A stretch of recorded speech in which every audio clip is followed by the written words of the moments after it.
richement et que Dieu bénisse la famille, les amis et connaissances, tous les invités, que le Seigneur bénisse. Parce que vous savez, c'est un grand jour, malgré nos multiples occupations, à cause de l'amour que nous portons pour notre bien-aimé, Pépin Osséli, nous nous sommes présentés à cette activité.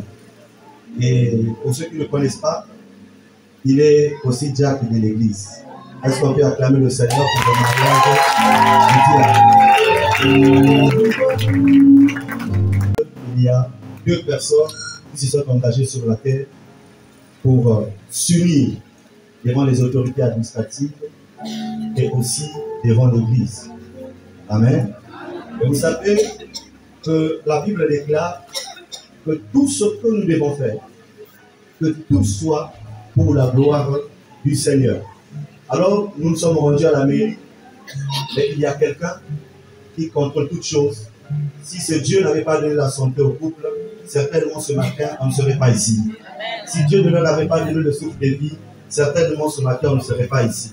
Donc, nous pouvons honorer tout le monde, mais nous ne devons pas oublier qu'il y a un homme qu'on doit honorer.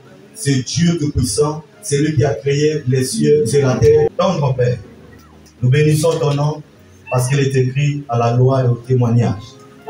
En ce jour solennel, nous sommes venus en ces lieux fêter avec notre bien-aimé qui a honoré à ta parole. Et nous nous sommes dit, nous allons rendre grâce au Seigneur, l'adorer, le célébrer. Mais nous ne pouvons pas adorer Dieu sans pour autant écouter sa parole. Alors je prie que tu parles à nos cœurs, que tu nous ouvres les yeux, afin que chacun de nous saisisse la pensée de Dieu, afin que nous puissions également témoigner ta gloire. Que Dieu bénisse tous les bien-aimés qui sont présentés en ces lieux et qu'il bénisse également ce couple. Au nom de Jésus-Christ. Amen. Amen. Merci. Pour ceux qui ne me connaissent pas, je suis le pasteur Roger Malionga, responsable de l'Assemblée chrétienne pour le Christ. Et Dieu a fait grâce, je suis marié, père de 5 filles. Alors vous savez, derrière tout succès, derrière toute gloire, derrière toute victoire, il y a des choses. Et ces choses sont appelées des secrets. Est-ce que quelqu'un comprend? La victoire n'existe pas sans pour autant qu'il y ait pratique de certaines choses. Ceux qui ont connu l'excellence, la victoire, c'est comme le succès, le mariage de ce soir a des secrets. Et parmi les secrets que les bien-aimés ont connus, ils les ont mis en pratique et la puissance de Dieu les a emmenés jusqu'à cet après-midi en ce grand jour. Alors, je vais m'adresser ici aux futurs mariés, je vais m'adresser aux fiancés, je vais m'adresser aux célibataires, je vais m'adresser à ceux qui sont dans des foyers. Vous savez, tu peux être dans un foyer seulement pour la forme, mais dans le fond, c'est la mort. Il y a des gens qui sont dans le foyer tout simplement parce qu'on a des enfants. D'autres, c'est parce que nous sommes habitués. Mais l'amour, la vie du foyer n'est plus là. Alors ici, nous allons apporter quelques secrets afin que, après cette activité, que ton foyer ne soit plus comme c'était avant. À la fin de cette prédication, que l'instabilité que tu avais connue, le Seigneur restaure cela par la connaissance qu'on va recevoir cet après-midi. À la sortie de cet enseignement, j'aimerais qu'un célibataire qui se disait que je veux me marier d'ici là, sans pour autant connaître la profondeur de ce que c'est, les secrets de la stabilité ou l'équilibre financier, sa vision va changer. Alléluia. Et je pense que le Seigneur nous fera tous du bien. Alors de quoi vais-je parler? Je parlerai du secret. Notre thème s'intitule « Le secret des mariages réussis ». Parce que tu peux être dans un mariage. Tu peux te marier aujourd'hui. Demain, quand tu as divorce, on ne dira pas que ton mariage a réussi. Tu peux dépenser des millions pour organiser un mariage. Des centaines de millions. Et quand le pire arrive, l'un des conjoints s'éloigne, se sépare, décide de partir. Nous n'allons pas dire que ce mariage avait reçu. Les gens peuvent acclamer, célébrer, glorifier, dire tout ce qu'il faut, fêter comme nous sommes en train de le faire. Alléluia. C'est pas ça, la réussite des mariages. Le succès ou la réussite, un mariage réussi, c'est lorsque vous sortez des fiançailles au mariage jusqu'à ce que la mort vous sépare. Le problème, le problème se situe à la fin de votre histoire. Parce que vous pouvez commencer aujourd'hui et que la fin, les choses se passent. J'ai connu des couples qui se sont engagés 7 jours après. 7 jours suffisaient. Madame a dit, je ne veux plus de ce foyer. Parce que certainement, il y a des secrets que cette femme n'avait pas connus ou encore le monsieur n'avait pas connus. Et si les gens sont beaucoup plus dans le célibat, dans des problèmes qui n'ont pas Dieu, parce qu'il y a des secrets qu'ils ignorent. Quelqu'un dit avec moi un secret. Est-ce que tu peux acclamer le roi des gloires? Tous ces mystères que nous avons appelés secrets, c'est ce qui vient raffermir l'amour. C'est ce qui crée ce qu'on appelle la complicité. Le secret vient unir là où tout le monde ne voit pas. Mais le couple a une vision précise sur ce qu'il veut faire. Alors, parmi les secrets, nous allons par exemple prendre Genèse, chapitre 2, le verset 18. Et après, nous allons lire à partir du verset 23 au verset 24. Nous lisons la parole de Dieu. Je le ferai être semblable à lui. Le verset 23. Et l'homme dit, voici, cette fois-ci, celle qui est os de mes os, le chair de ma chair. On l'appellera femme, parce qu'elle a été prise de moi, de l'homme. C'est pourquoi l'homme quittera son père et sa mère et s'attachera à sa femme. Et ils deviendront une seule chair. Amen. Amen. Nous avons lu Genèse chapitre 2, tout simplement pour vous faire comprendre une réalité. Que le mariage n'est pas d'abord une affaire humaine. Le mariage est une affaire divine. C'est Dieu qui est le détenteur. C'est Dieu le promoteur. C'est lui qui est le créateur. C'est lui qui a institué le mariage. Donc, nous pouvons dire que le mariage est sacré. Parce que tout ce qui est divin est sacré. Tout ce qui est surnaturel, qui dépasse l'entendement des hommes, est sacré. Vous savez, la plupart des couples sont dans la malédiction parce qu'ils veulent jouer avec le sacré. Le mariage n'est pas un terrain de football. Le mariage n'est pas pour les immatures. Le mariage n'est pas un jeu. Mais le mariage, l'esprit qui a créé le mariage est Elohim. Alors un jour, il crée Adam.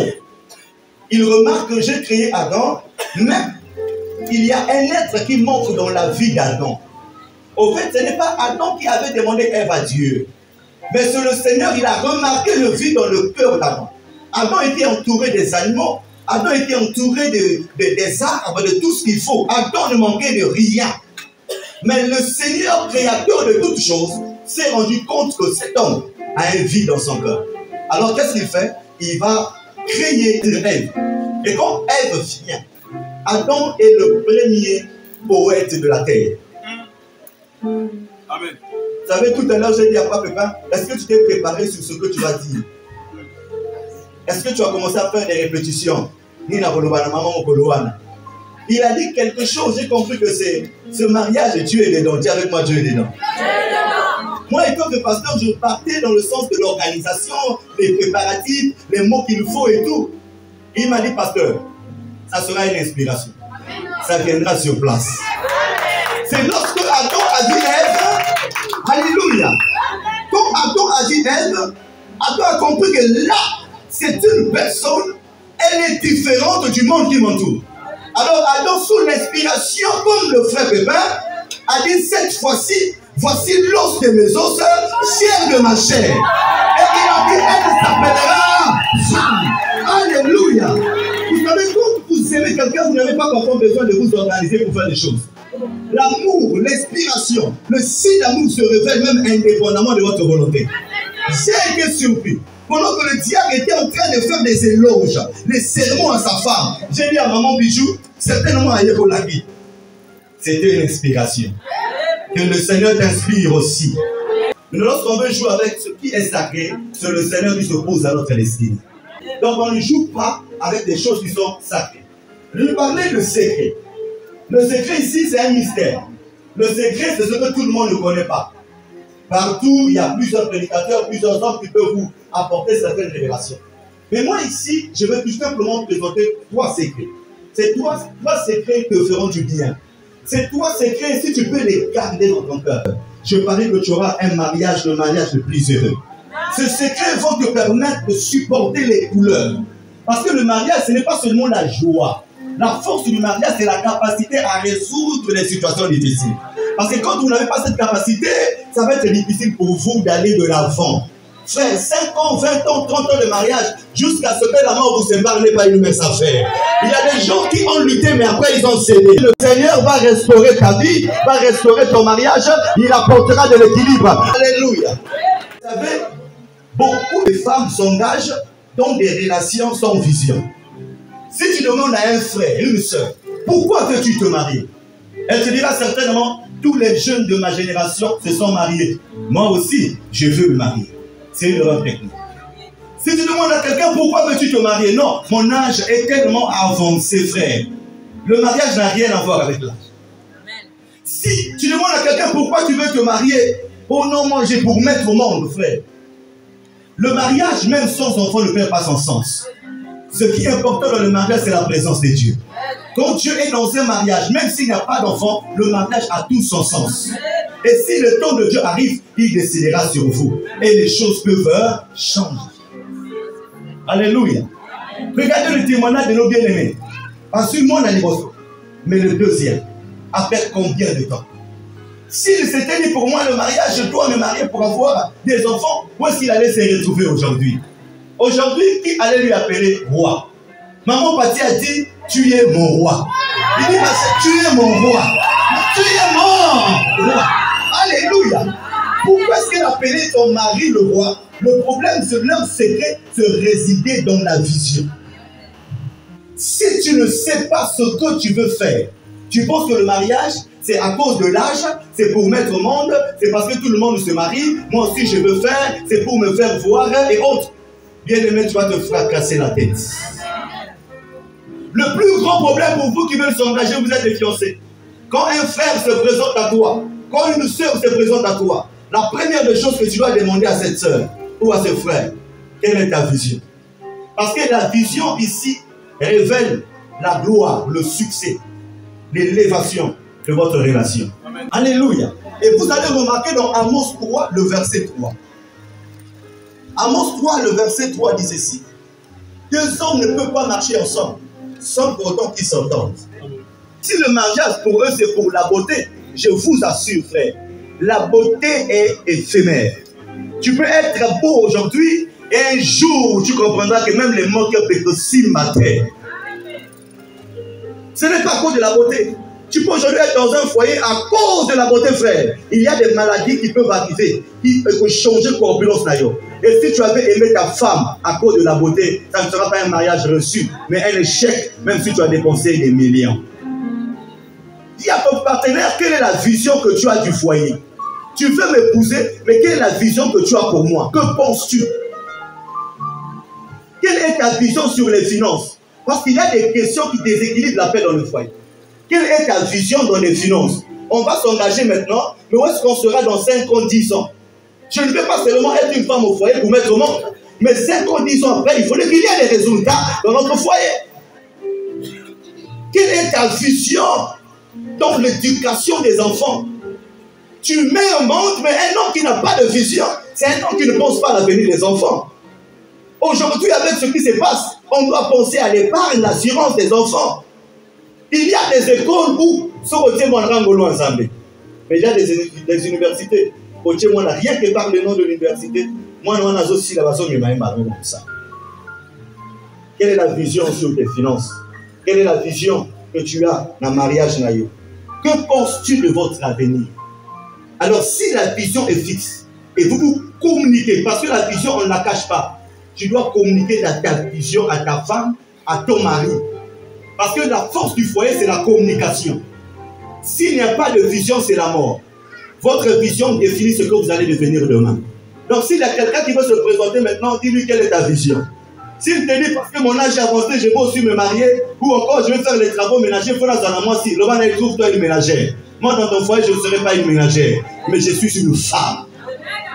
Le caractère, c'est la nature de la personne. Le caractère, c'est ce qui reflète la personne elle-même. Alléluia. Et nous devons savoir que nous sommes différents. Ton mari est différent de toi.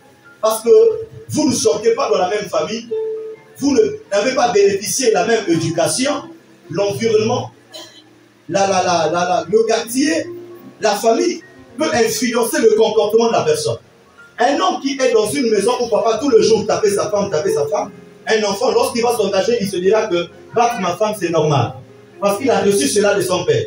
Il sort de quelque part. Et lorsqu'il va avec toi, tu te rends compte que c'est un homme qui est agressif. C'est un homme qui est dur. Alléluia. C'est un homme qui n'est pas facile. Tu dois connaître le caractère de ton partenaire pour avoir un foyer heureux.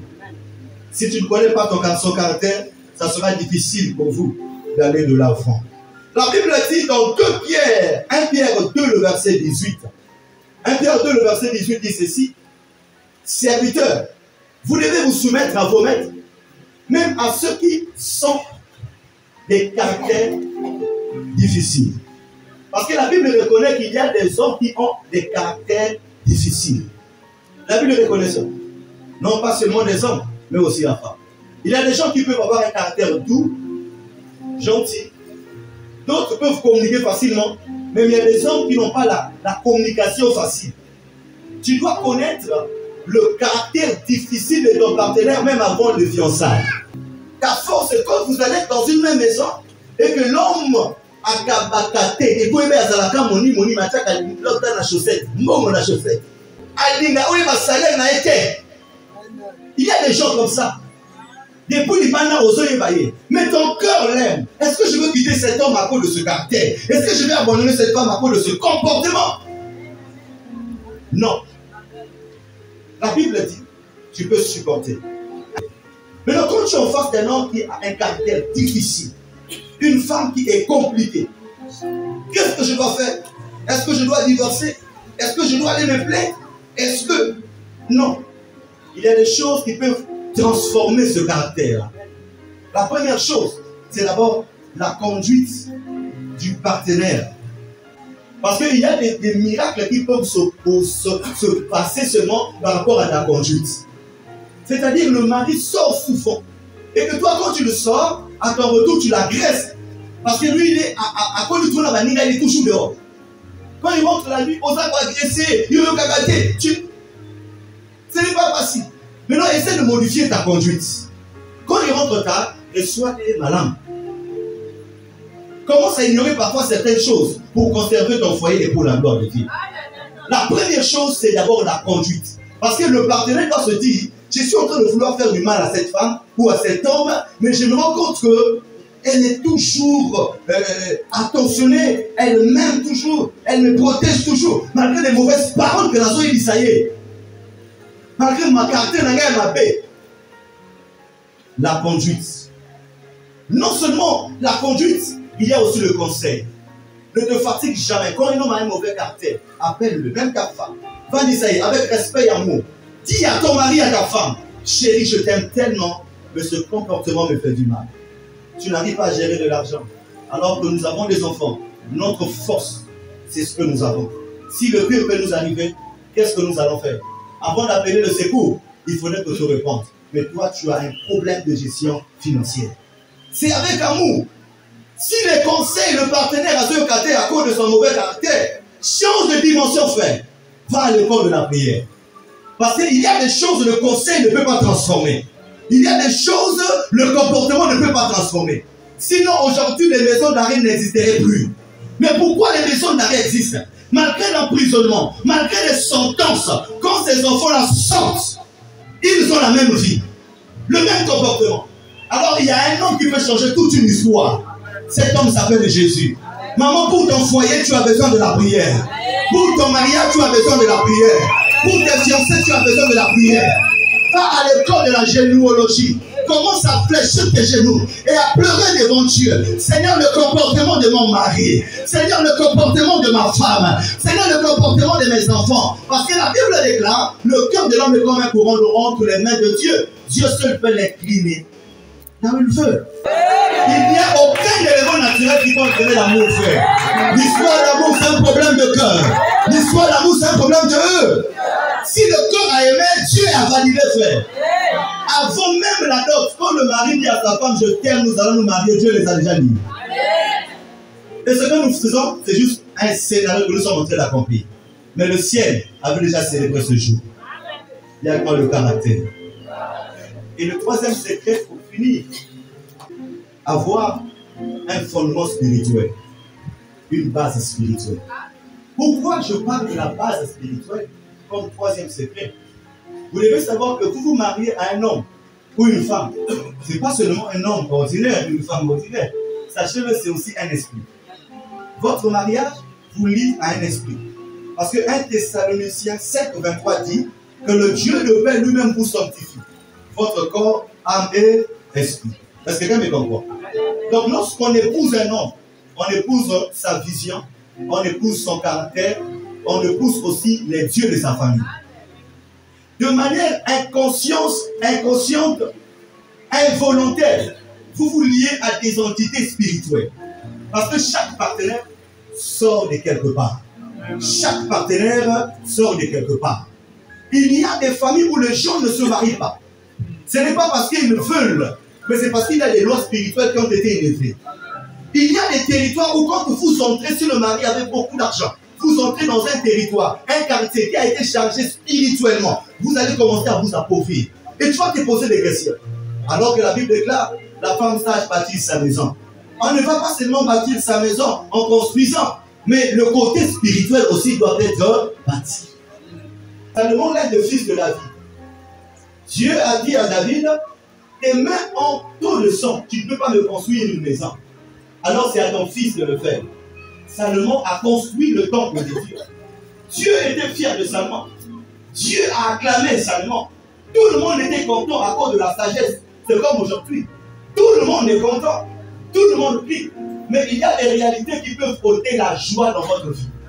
Alors la Bible déclare dans 1 Roi 11, le verset 7 à 10, que Salomon a épousé plusieurs femmes. Et qu'est-ce qu'il a fait? Il a commencé à adorer les dieux de ces femmes. Chose que Dieu avait interdite.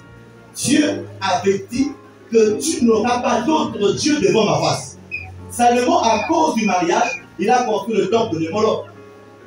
Et tous ceux qui viennent vers toi ne viendront pas pour t'acclamer, mais pour voir qui es-tu réellement. Qui es-tu réellement? Maman, tu veux te marier, mais tu n'es pas spirituel. Tu veux te marier, mais Jésus n'est pas dans ta vie. Tu veux te marier, tu n'as aucune connaissance spirituelle. C'est très dangereux. Avant de chercher le mariage, cherche d'abord Dieu. Tu veux t'engager dans une relation, cherche Dieu. Parce que tu ne connais pas l'état d'âme de la personne avec laquelle tu veux commencer ton histoire. Parce que chaque choix sur la terre a des conséquences. Ces conséquences peuvent être positives ou encore négatives. Tu veux t'engager? Est-ce que tu es prêt à combattre? Est-ce que tu es prêt à affronter la réalité? Est-ce que tu es prêt à te lever à minuit pour dire, Seigneur, je prie pour mon mari et ma femme? Jean 15, le verset 5. Vous allez comprendre que si vous n'êtes pas spirituel, vous allez pleurer, pleurer, pleurer. Le pardon, ça viendra à cause de la présence de Dieu dans votre vie. Parce qu'un couple qui a Christ ne sera pas fidèle parce qu'il aime tellement sa femme. Mais sa fidélité viendra du Seigneur. Parce qu'un homme peut être fidèle devant tout le monde, mais en secret, il est infidèle. Jean 15, le verset 5. C'est là que vous allez remarquer un homme comme David dans Psaume 60, le verset 12. David dans Psaume 60, le verset 12, il dit, c'est avec Dieu que nous ferons des exploits. Et lui, il écrasera nos ennemis. Il n'a pas dit que nous allons écraser nos ennemis. Il dit c'est avec Dieu. Donc dans ton mariage, associe Dieu. Dans tes projets, associe Dieu. Et le Seigneur écrasera tes ennemis. Tu veux aller de l'avant, tu as besoin de Jésus. Frère, sors un peu dans ce système de vie-là. Tu as tellement fait des histoires. Mais cette fois-ci, invite Dieu dans ta relation. Tu as combien de mariages déjà? Tu as combien de fiancés déjà? Parfois, tu t'es même découragé. Tu as dit, je ne peux plus m'engager parce que ces choses-là me font tellement de la peine. Essaie d'associer Dieu. Ne vois plus ce qui attire. Fléchis les genoux et dis au Seigneur, Père, s'il te plaît, je vais m'engager. Si j'ai parlé de ce sujet, c'est parce que minutieusement, j'ai étudié, j'ai prié, j'ai discuté, j'ai compris que le couple Pépin au Sébi, le couple Pépin avait un secret. Le secret de ce couple, c'était la vision. Il savait où est-ce qu'il partait. Il savait ce qu'il cherchait. Parce que si tu as la vision, tu ne vas plus gérer ce que les gens disent. Le secret de ce couple, c'était la connaissance des caractères. Et ils ont amélioré le caractère. Jusqu'aujourd'hui, ils sont toujours ensemble. Le troisième secret, c'est Dieu. C'est là où il a dit, je ne peux pas commencer à faire quelque chose sans associer Dieu. Et même dans leur déclaration, Dieu intervient toujours. Dieu intervient toujours. Ça veut dire que le socle de tout, le fondement, c'est Dieu. Et ce matin, qu'est-ce que nous allons faire? Nous allons seulement les recommander entre les mains de Dieu. Si tu aimes le couple, c'est bien. Donner le cadeau, offrir les cadeaux, c'est bien. Alléluia. Avoir les mêmes noms est une bonne chose. Être issu d'une même famille est une bonne chose. Mais la chose la plus importante, c'est ce que toi tu diras pour ce couple. La parole de bénédiction pour ce couple. Et ce que tu diras, c'est ce qui va les accompagner jusqu'à ce qu'ils finiront leur mission. Est-ce que tu peux acclamer la parole de Dieu? Nous allons nous incliner dans la prière à un moment. Je vais prier pour toi. Je crois que le Seigneur te fera du bien. Et tu es aussi dans un foyer.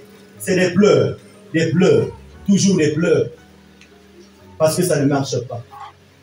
Tu vois tes enfants, tu as des enfants que tu as investis. Mais aujourd'hui, leur vie est instable à cause de ce problème. Lève ta main droite, je prie pour toi. Seigneur Dieu, tu es plein d'amour, de grâce et de bonté. Tu nous as puissamment parlé aujourd'hui.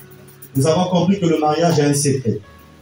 C'est vrai, seuls, nous ne sommes rien et ne pouvons rien faire. Raison pour laquelle nous faisons recours à toi, comme il est écrit dans Psaume 105, le verset 5. Je fais recours à l'Éternel, car il est mon refuge.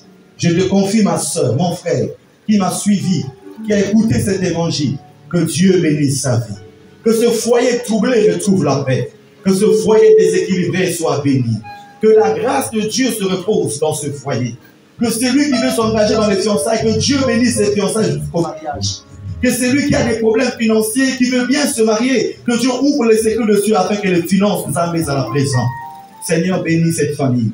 Que ta grâce soit leur partage. Au nom de Jésus-Christ, nous avons prié. Amen. Gloire à toi, Seigneur. Les cieux de la terre. Genèse 2 dit, il n'est pas bon que l'homme soit seul, je le ferai une aide semblable. Ce matin, oh Dieu, en ce jour, le couple au Sévi s'est présenté devant les autorités d'état civil. Et ce soir, en cet après-midi, Père, le couple se présente devant toi.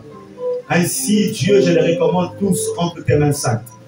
Je prie qu'à partir de ce jour, qu'une autre dose d'onction se repose pour dans la vie de ces bien-aimés. Je déclare que ce mariage, oh Dieu, soit sous la couverture et la protection divine. Que ta grâce et que ton onction se reposent sur eux.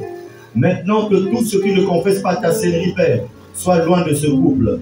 J'appelle ici le Dieu de Psaume 71. J'appelle ici le Dieu de Psaume 91. J'appelle ici le Dieu de Psaume 23. Viens manifester ta gloire, afin que ce couple soit environné, Nzambalola, la puissance Péakemonayo. Et dans Psaume 105, tu as dit que j'ai recours à l'Éternel, car lui, il est mon refuge. Zambezala refuge na bango. Pambola bango na bango. Pambola ba projet na bango. Soki mabala mususu après libala sécheresse ekotaka. Na couple oyo okotisa abondance, okotisa richesse, okotisa gloire. Bazanga mbongo te, bazanga eloka kolia komela te. Zambe o augmenter dose ya boluka kati na bango. Na kombo na Yesu Masia. Dieu nous bénit na kembo pe na lokumu. Que bonne fête sur vie. Amen. Amen.